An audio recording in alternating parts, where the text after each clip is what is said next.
The Nigerian Senate has placed a ban on tobacco advertisement in the country in view of the new research that claims that industry marketing practices encourage young people to smoke. The upper chamber also urged the Federal Ministry of Health to promote and advertise the no sales of tobacco to minors and urged the state and federal governments to work together to ensure comprehensive prohibition of tobacco promotion and sponsorship in form of cigarette advertisement. The Senate resolution was sequel to a motion sponsored by Senator Oluremi Tinubu, Lagos Central, and 5 others on the need to immediately ban tobacco companies from targeting school children in Nigeria. Senator Tinubu, in the motion, expressed worries that there is a deliberate ploy by tobacco companies to position tobacco adverts and sign within 100 meters of schools to stimulate youngs into early interest in the use of tobacco products. She referenced a survey carried out by Nigerian Tobacco Research Group in 5 states, which identified location of tobacco products point of sales within the visible distance of schools, with several being 100 meters or less away from schools. The Senate is, however, worried that there is a deliberate ploy by tobacco companies to position tobacco adverts and signs within 100 meters of schools to stimulate children and youth into early interest in use of tobacco products. Senate is further worried about the deliberate positioning of the location of point of sales of tobacco products within 100 meters of schools to attract attention of children and youth. On the danger of tobacco use, she said tobacco's consumption have been associated with lung cancer, cardiovascular diseases, saying that tobacco use is a cause of preventable deaths in the world, which is projected that at least 8 million deaths annually will be recorded as a result of tobacco use in 2030. Cross-section of the lawmaker who spoke in support of the motion said that the government need to make it a top priority to stop tobacco industry shameless manipulation of young people and women to recruit the next generation of nicotine addicts. I believe, Mr. President and my distinguished colleagues, it is our responsibility to make sure that those who smoke in this country should be people who are old enough to know the dangers of smoking, and they have chosen and elected to do so by themselves. Our children cannot be lured into being customers to tobacco companies and making profit for tobacco companies at the expense of their lives and at the expense of the health of our society. It is for that reason, Mr. President and my distinguished colleagues, that I wholeheartedly support this motion, and I urge that we do all we can to prevent children from having access to tobacco at a very young age. The target for this particular motion is about the children, the young ones growing up. And once you target the young ones growing up and you get it right, then we can control and even minimize the consumption of tobacco. Mr. President, the law is very clear. And what is important is for the Ministry of Health and other relevant agencies of government to do the needful and enforce this law. And once the law is enforced, I think this problem will be minimized. In a situation where the youths are targeted, and they are very tactical in doing this thing, the tobacco companies, because they know that we have a growing population, and the moment they are able to introduce tobacco smoking to these young people, then their clients or their customers will increase, and which is inimical to our own development. It's a very, very tactical thing they are doing, which is capable of causing harm to our country. And as I said earlier, the Ministry of Health and other agencies should have known this trend and try to arrest the situation, but they didn't do it. So the important thing, Mr. President, is to call on the Ministry of Health to live up to their duty in making sure that tobacco is not allowed to get introduced to our youths. Is that at the 21st century, Up till now, in this part of the world, there's still advert on tobacco. The saddest aspect of it is that something fundamental is really wrong with our security. If a tobacco advert is placed within the area and premises of the school children. In the developed world today, it is written there, you are not even allowed to advertise, you are not allowed to sell a cigarette to a minor. Then, if that be the case, the law enforcement should try as much as possible and enforce our law. When you use people who are role models to advertise cigarettes, the tendency is that the younger ones will want to emulate them. And that is a big problem. And so, it is very important that at this stage, that the Ministry of Health takes adequate action to ensure that these criminal acts by tobacco companies are limited or restricted, so that we do not expose our young ones to this dangerous tendency. Deputy Senate President who presided over the session about the federal government to implement National Tobacco Control Act and do the needful to enforce the law. He also urged the Ministry of Health to ensure the tobacco companies adequately comply with the law. I believe that the Tobacco Control Act have also made elaborate provisions on how to protect the younger ones against some of the problems that comes with smoking. And it's unfortunate that we are here being asked again to ensure the enforcement of those provisions, because the powers of government are settled in the Constitution and they are shared. Under Section 4 of the Constitution, the legislature, this is the Parliament, is given the responsibility of making the laws. Then Section 5 gives the executive the powers to execute the laws, and when there is any infraction, it goes to the judiciary for interpretation or adjudication. So in a situation where we perform our duty under Section 4, and then the executive is failing their duties to enforce these laws, I believe it is very regrettable. The Senate, however, told the Federal Ministry of Health and other relevant enforcement agencies to urgently ensure a framework for the monitoring of the implementation of the ban on single stick and cigarette pack, which is less than 20 sticks, as details in National Tobacco Control Act.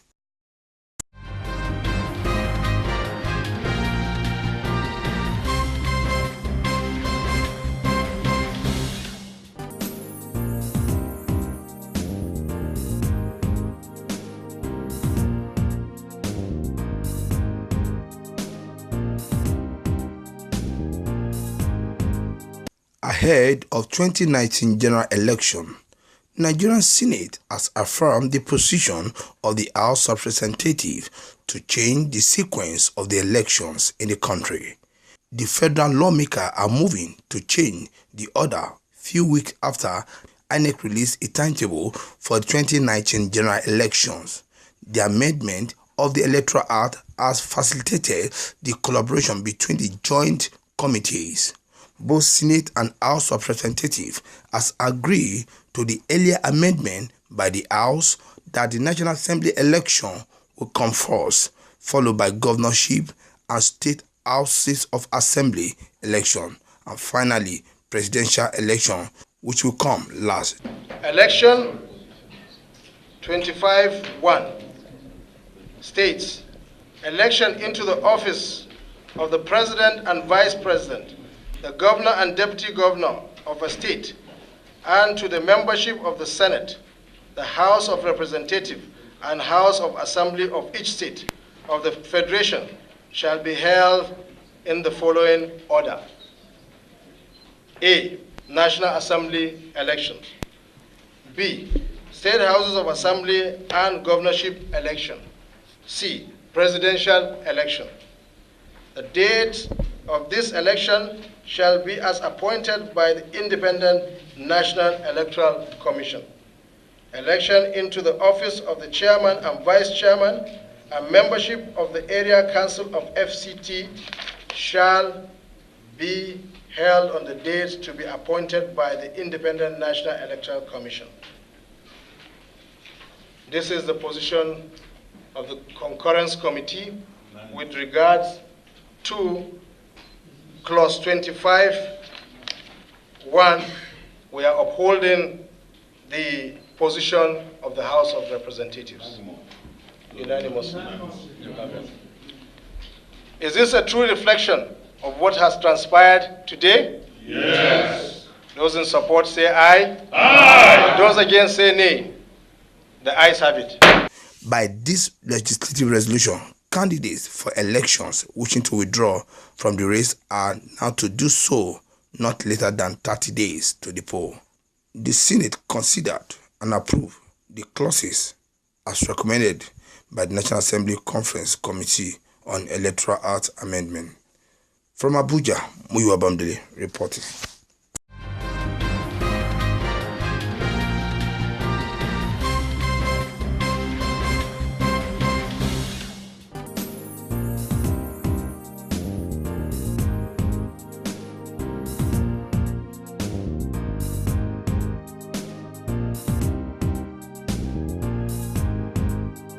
Beyond recovery indications and assurances by federal government that Nigeria is out of recession, former president of the African Business Roundtable, Dr. Bamanga Tuko, has called on Nigerian government to make good policies that will allow private sector in the country to survive and also help in stabilizing the economy.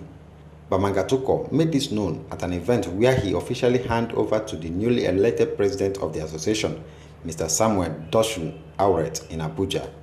Strong advocate for strengthening and development of our private sector through building capacity that enhances competitiveness and growth, forging linkages and partnership in a very structured and sustainable manner. We still ask. There is no way only public sector facilitate growth of private sector. The private sector must come in, must get involved. Men and women is where the economy lies. The government can only facilitate. Well, our Minister of the Federal Capital Authority is sitting down here, listening to us. Because we always tell those in authority, we are here knocking at the doors all the time. Please facilitate allowing the private sector window so that they will be able to come in and help in the economic development of our nation. For more than a decade now, African Business Roundtable has been under the leadership of Dr. Bamanga Tuko, who assumed a prestigious role as a grand patron as Dosun Auret takes up the mantle to carry the Pan-African vision of the ABR into the future as the new president and chairman of the board. Dr. Tuko, while calling on all to support ABR, called on federal government as a matter of urgency reconstruct the northeast part of Nigeria where Boko Haram has destroyed over the years. We must make sure that we have a kind of Marshall Plan in order to ensure that we support resuscitation of affected areas that will involve the participation of government, business, development partner institutions, providing support, tax holidays and concessions to grow the battered economy of the region. On his part, the new president of ABR, in his acceptance speech, promised to expand the role of private enterprise in Africa and create a healthy business environment. As far as businessmen are concerned, they have to contribute to the development of the country. Any politician needs good businessmen to contribute to the development of the country. Politics is a reality. We have to work together for stability, because for business you cannot attract investor with a policy who is not good and attractive. Good governance, compliance to the law is the main thing we have to share with politicians and let them know that we are doing the same effort to attract investors, but also to promote our indigenous. Mr. Samuel Dosun Auret, before his election, is the founder and chairman of Petroleum, a Pan-African exploration and production oil and gas conglomerate. In Abuja, LM Chugwameka reports.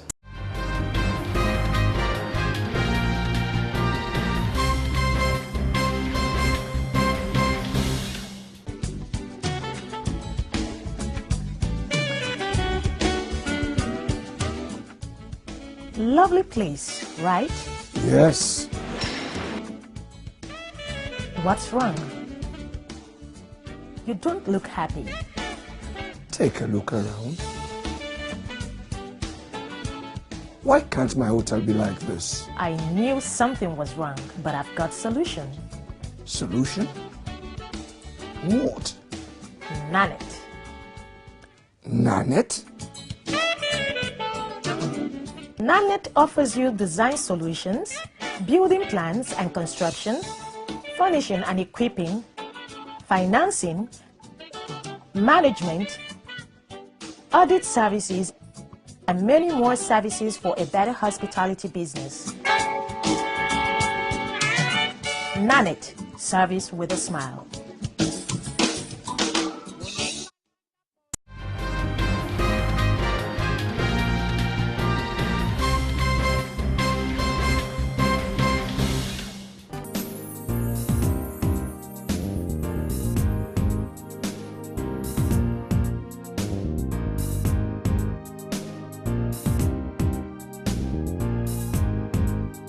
President Muhammadu Buhari has said that his administration will no longer tolerate further attacks by suspected herdsmen and other bandits, while urging all Nigerians to refrain from attack.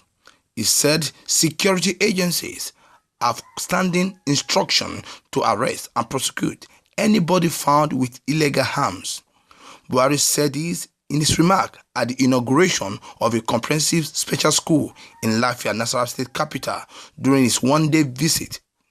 The president assured Nigeria that the federal government was working hard to ensure peace, stability across the country.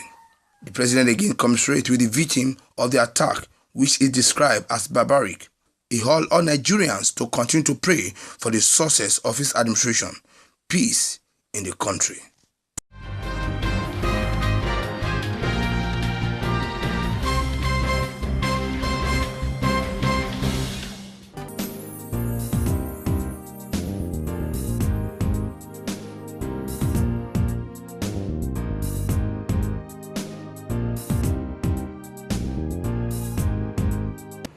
The Nigerian Ports Authority says it generated the sum of 299.56 billion naira as revenue for the year 2017, according to a statement signed by the General Manager, Corporate and Strategic Communications of the NPA, Abdullahi Goje.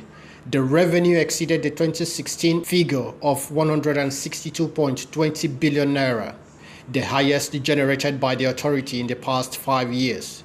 In 2013, the authority generated a sum of 154.59 billion naira. This increased to 159.30 and 180.50 billion naira in 2014 and 2015 respectively, and dropped to 162.20 billion naira in 2016.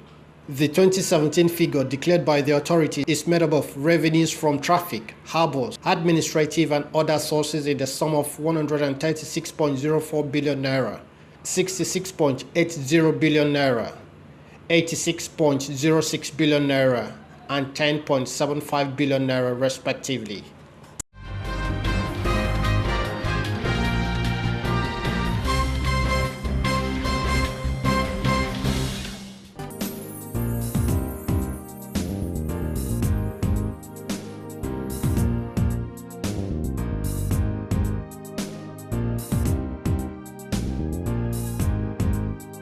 Benue State Governor Samuel Ortom has called on Inspector General of Police Ibrahim Idris to resign, saying he has failed woefully in managing the security of the country. The governor made a call on a radio program titled Issue of the Moment in Makurdi, the state capital. He flagged the statement credited to the Inspector General of Police, Ibrahim Idris, which blamed the anti-grazing law for the New Year attack in the state, saying it encouraged herdsmen to carry more attack on the state. The governor said it is unfortunate that people are dying and the Inspector General of Police is playing politics with the issue. However, the governor has called on the people of the state to defend themselves if they are attacked by herdsmen. He said it was necessary for the people to defend themselves in order not to become easy prey. Otem noted that in spite of the presence of policemen in the state, killings were still going on in the two local government areas of the state.